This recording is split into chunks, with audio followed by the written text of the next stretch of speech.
अध्याय 15 संविधान का निर्माण, एक नए युग की शुरुआत। भारतीय संविधान 26 जनवरी 1950 को अस्तित्व में आया और यह दुनिया का सबसे लंबा संविधान है। यदि हम अपने देश के आकार को और विविधता पर ध्यान दें तो इसकी लंबाई पर व पेचीदगी को आसानी से समझ सकते हैं। स्वतंत्रता के समय भारत न केवल एक विशाल और विविधतापूर्ण बल्कि गहरे तौर पर बिखरा हुआ देश भी था।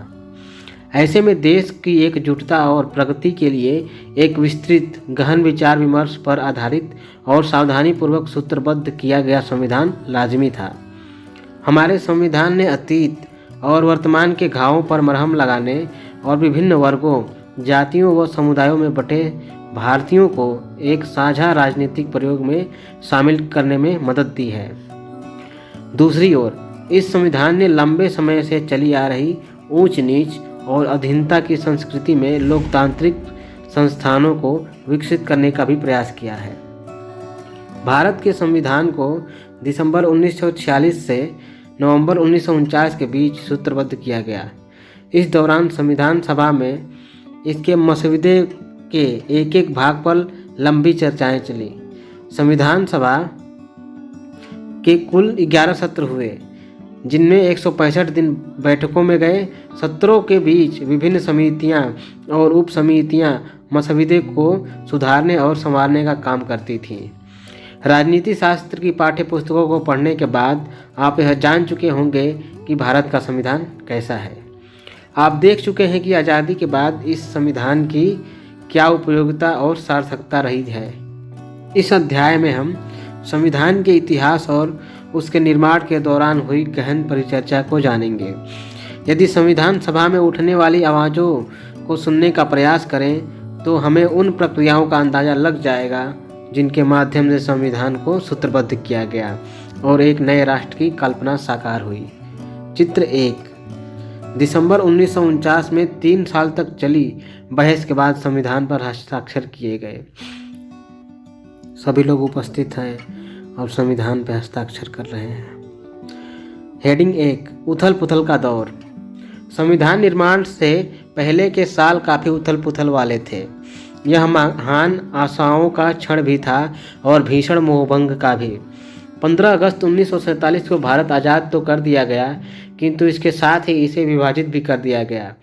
लोगों की स्मृति में 1942 का भारत छोड़ो आंदोलन अभी भी जीवित था, जो ब्रिटिश राज के खिलाफ संभवतः सबसे व्यापक जन आंदोलन था। विदेशी सहायता से सशस्त्र संघर्ष के जरिए स्वतंत्रता पाने के लिए सुभाष चंद्र बोस द्वारा किए गए प्रयास भी लोगों को बखूबी याद थे। 1946 के वसंत में बम्बई तथा अन्य शहरों में रॉयल इंडियन नेवी, शाही भारतीय नौसेना के सिपाहियों का विद्रोह भी लोगों को बार बार आंदोलित कर रहा था। लोगों की सहानुभूति सिपाहियों के साथ थी। 40 के दशक के आखिरी सालों में देश के विभिन्न भागों में मजदूरों और किसानों के आंदोलन भी हो रहे थे। चित्र 2, विनाश और उथल पुथल की छवियां संविधान सभा के सदस्यों को लंबे समय तक परेशान करती रही। हाँ, एक तरफ सारे नेता लगे हुए थे एक संविधान बनाने के लिए, दूसरी तरफ भारत में दंगे भड़क रहे थे, लोग मारे जा रहे थे। पिछले अध्याय में हमने पढ़ा कुछ हिस्सा उसका। व्यापक हिंदू मुस्लिम एकता इन जन आंदोलनों का एक अहम पहलू था। इसके विपरीत कांग्रेस और मुस्लिम लीग दोनों प्रमुख राजनीतिक दल धार्मिक सौहार्द और सामाजिक सामंजस्य स्थापित करने के लिए सुलह सफाई की कोशिशों में नाकामयाब होते जा रहे थे। अगस्त 1946 में कलकत्ता में शुरू हुई हिंसा के साथ उत्तरी और पूर्वी भारत में लगभग साल भर तक चलने वाले दंगे फसाद और हत्याओं का लंबा सिलसिला शुरू हो गया था। अध्याय 13 और 14 देखिए। बर्बर हिंसा का यह विभत्स नाच भी भीषण जनसंहारों के साथ हुआ। इसके साथ ही देश विभाजन की घोषणा हुई और असंख्य लोग एक जगह से दूसरी जगह जाने लगे। 15 अगस्त 1947 को स्वतंत्रता दिवस पर आनंद और उम्मीद का जो माहौल था वह उस समय के लोगों को कभी नहीं भूलेगा। लेकिन भारत के बहुत सारे मुसलमानों और पाकिस्तान में रहने वाले हिंदुओं व सिखों के लिए यह एक निर्मम चुनाव का क्षण था। उनके सामने यह तत्क्षण मृत्यु तथा पीढ़ियों पुरानी जड़ों से उखड़ जाने के बीच चुनाव का क्षण था। करोड़ों शरणार्थी यहाँ से वहाँ जा रहे थे। मुसलमान पूर्वी व पश्चिमी पाकिस्तान की तरफ तो हिंदू और सिख पश्चिमी बंगाल व पूर्वी बंगाल की तरफ बढ़े जा रहे थे। उनमें से बहुत सारे कभी मंजिल तक नहीं पहुँचे, बीच रास्ते में ही मर गए। चित्र 3। 14 अगस्त 1947 की मध्य रात्रि को संविधान सभा में बोलते जवाहरलाल नेहरू। इसी समय नेहरू ने अपना एक प्रसिद्ध भाषण दिया था, जिसकी शुरुआती पंक्तियाँ इस प्रकार थीं। बहुत समय पहले हमने नियति से साक्षात्कार किया था और अब समय आ चुका है कि हम अपने उस संकल्प को न केवल पूर्ण रूप से या समग्रता में बल्कि उल्लेखनीय रूप से स्वीकार करें। अर्धरात्रि के इस क्षण में जब दुनिया सो रही है, भारत जीवन और स्वतंत्रता की ओर जाग रहा है। नवजात राष्ट्र के सामने इतनी ही भी गंभीर एक और समस्या देशी रियासतों को लेकर थी। ब्रिटिश राज के दौरान उपमहाद्वीप का लगभग 1/3 भूभाग ऐसे नवाबों और रजवाड़ों के नियंत्रण में था जो ब्रिटिश ताज की अधीनता स्वीकार कर चुके थे। उनके पास अपने राज्यों को जैसे चाहे चलाने की सीमित ही सही लेकिन काफ़ी आज़ादी थी। जब अंग्रेजों ने भारत छोड़ा तो इन नवाबों और राजाओं को संवैधानिक स्थिति बहुत अजीब हो गई। एक समकालीन प्रेक्षक ने कहा था कि कुछ महाराजा तो बहुत सारे टुकड़ों में बटे भारत में स्वतंत्र सत्ता का सपना देख रहे थे। संविधान सभा की बैठकें इसी पृष्ठभूमि से संपन्न हो रही थी। बाहर जो कुछ चल रहा था उससे संविधान सभा में होने वाली बहस और विचार विमर्श भी भला अछूता कैसे रह सकता था। संविधान सभा का गठन। संविधान सभा के सदस्यों का चुनाव सार्वभौमिक मताधिकार के आधार पर नहीं हुआ था। 1945-46 की सर्दियों में भारत के प्रांतों में चुनाव हुए थे। इसके पश्चात प्रांतीय संसदों ने संविधान सभा के सदस्यों को चुना। नई संविधान सभा में कांग्रेस प्रभावशाली थी। प्रांतीय चुनावों में कांग्रेस ने सामान्य चुनाव क्षेत्रों में भारी जीत प्राप्त की और मुस्लिम लीग को अधिकांश आरक्षित मुस्लिम सीटें मिल गई। लेकिन लीग ने संविधान सभा का बहिष्कार उचित समझा और एक अन्य संविधान बनाकर उसने पाकिस्तान की मांग को जारी रखा।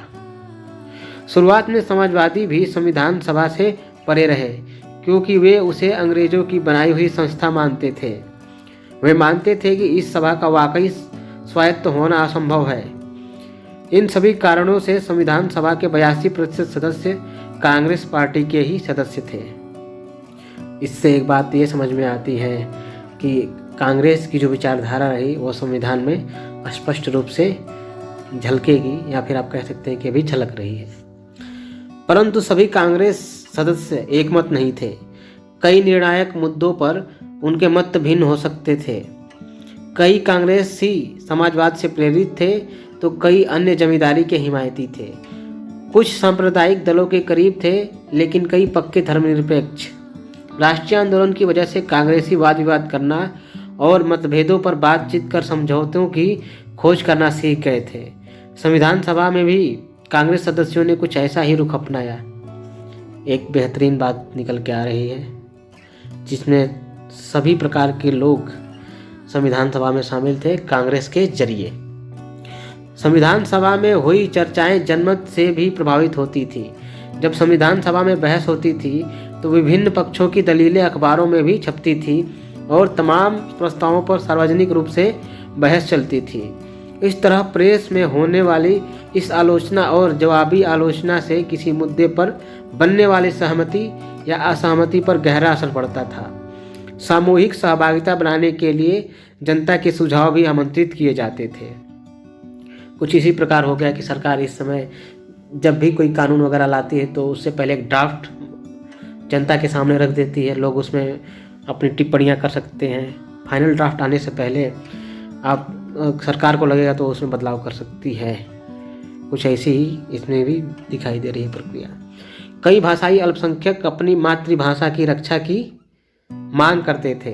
धार्मिक अल्पसंख्यक अपने विशेष हित सुरक्षित करवाना चाहते थे और दलित जाति शोषण के अंत की मांग करते हुए सरकारी संस्थाओं में आरक्षण चाहते थे। सभा में सांस्कृतिक अधिकारों एवं सामाजिक न्याय के कई महत्वपूर्ण मुद्दों पर चल रही सार्वजनिक चर्चाओं पर बहस हुई। चित्र 4। संविधान सभा का अधिवेशन। सरदार वल्लभ भाई पटेल दाएं से दूसरे स्थान पर बैठे हैं। अब देख सकते हैं कि लगभग सभी सदस्य उपस्थित हैं और चर्चा में हिस्सा ले रहे हैं। जैसे आजकल संसद चलता है लगभग उसी प्रकार से दिखाई दे रहा है। मुख्य आवाजें। संविधान सभा में 300 सदस्य थे। इनमें से 6 सदस्यों की भूमिका महत्वपूर्ण रही। इन 6 में से 3 जवाहरलाल नेहरू, वल्लभ भाई पटेल और राजेंद्र प्रसाद कांग्रेस के सदस्य थे। एक निर्णायक प्रस्ताव, उद्देश्य प्रस्ताव को नेहरू ने पेश किया था।